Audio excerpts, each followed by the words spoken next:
Hello, my name is Gary Faircloth. I'm humbled and honored to be the president and CEO of Boys and Girls Homes of North Carolina. I'm humbled and honored, first of all, because of the awesome responsibility that I have to help be a voice for children who can't speak for themselves. Children are indeed our country, our nation's largest voiceless minority. Children need you and I to speak for them. Children need you and I to make sure they are cared and loved for. Secondly, I'm honored and humbled to be in this responsibility because I myself was once a child in child care. In fact, I will forever be grateful to my brother Ron for picking me up off the street, taking me out of an abusive situation, and delivering me to the campus of Boys and Girls Homes of North Carolina. The year before I came to Boys and Girls Homes, I had been truly absent from school about 110 days. School, education was the last thing that I was thinking about. I was thinking about, in fact, dropping out of school when I became 16 years old. But Boys and Girls Homes laid out a different program for Gary once he arrived on the campus. There were many firsts for me upon arriving at Boys and Girls Homes. Sheets on a bed of my own, inside running water, regular meals, regular baths, and trips to a dentist. There were other changes. Not only was I in school every day, but I was in a supervised mandatory study hall 5 nights a week, where there was a tutor provided to help me catch up, because I was no doubt far behind. The staff at Boys and Girls Homes told Gary that he could be first class, no matter what he'd been before. And somehow, those people and this place made me want to be first class.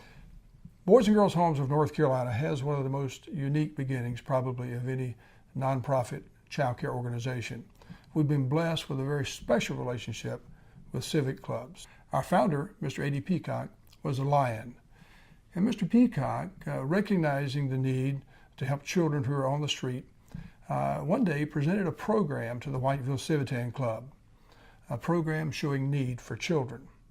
As a result of that program, the Whiteville Civitan Club ran the first fundraising project, and shortly after that, the Whiteville Civitan Club, many of their members became the first board of trustees for Boys and Girls Homes of North Carolina.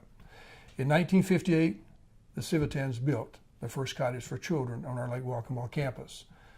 2 years later, Mr. Peacock approached the Lions because he recognized the need was much greater. And he asked the Lions if they would take us on as a statewide project and build a cottage just like the Civitans had done. They didn't hesitate. The Lions stepped forward. For the next several years, 2 years apart, A.D. Peacock approached other service clubs.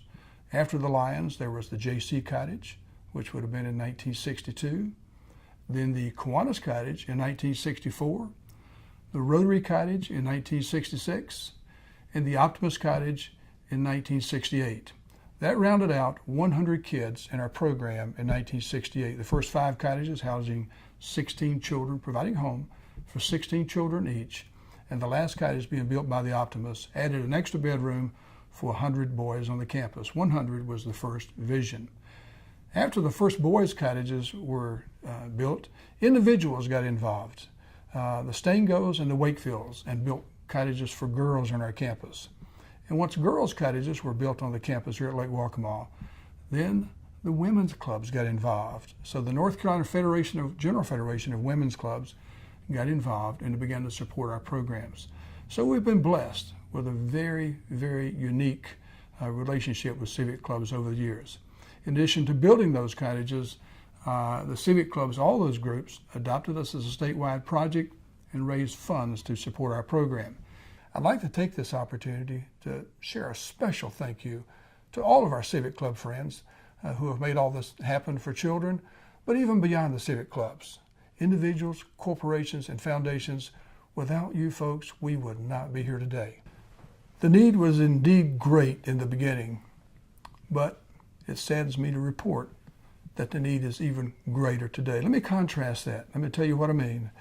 The children who came to Boys and Girls Homes, even during the days I lived at Boys and Girls Homes, really required what I would call much more of a TLC type of a program. Tender loving care, food, clothing, and shelter, good structure for the day, good encouragement, And those children survived and did well. As a matter of fact, they did extremely well.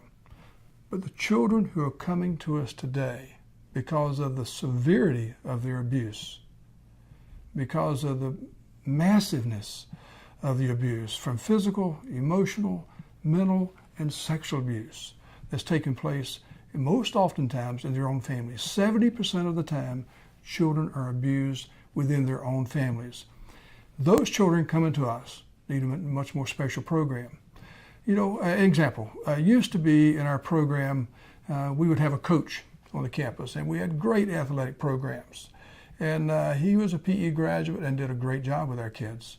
Today, with the children that are coming to us, we really need a recreational therapist. We need someone who can continue to coach our children, but who can also work with our children therapeutically.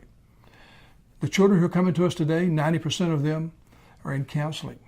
90% of them are in therapy. 50% of the kids who are coming to us today are taking psychotropic drugs. They help them function and help them to learn to deal with the traumatic experience they've had in their past. So as you can see, it's a different time. According to the U.S. Children's Defense Fund studies, there are 14.7 million children in this country living in poverty.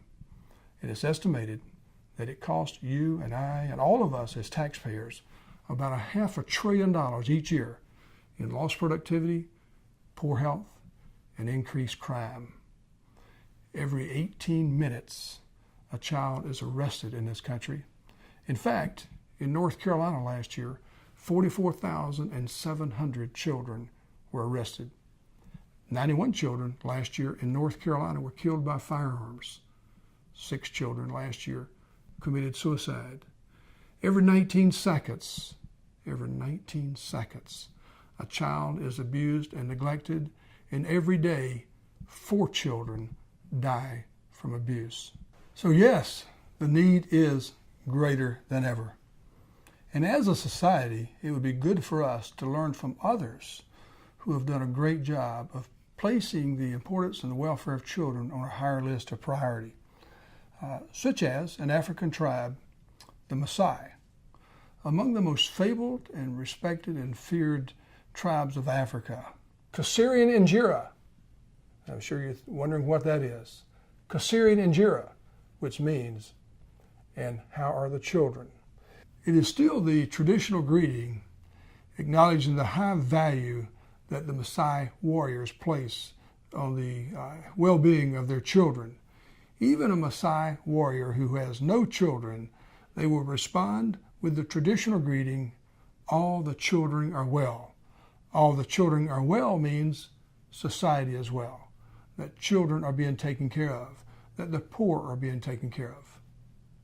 What would it be like if the President of the United States, at the next press conference, had his first question, and how are the children, Mr. President?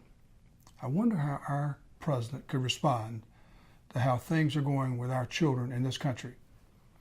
And what about the governor of every state? What if at their next press conferences, their first question was, and how are the children, Mr. Governor or Madam Governor? I wonder what these people would say. You and I, we all need to stand up and speak for the children and make sure they're taken care of. Civic clubs, what you've done is played such a major role in what we've done for children in the past. But we need you now. We need you there now more than ever. Thank you so much for what you've done, and we look forward to our continued partnership on behalf of meeting the needs of children.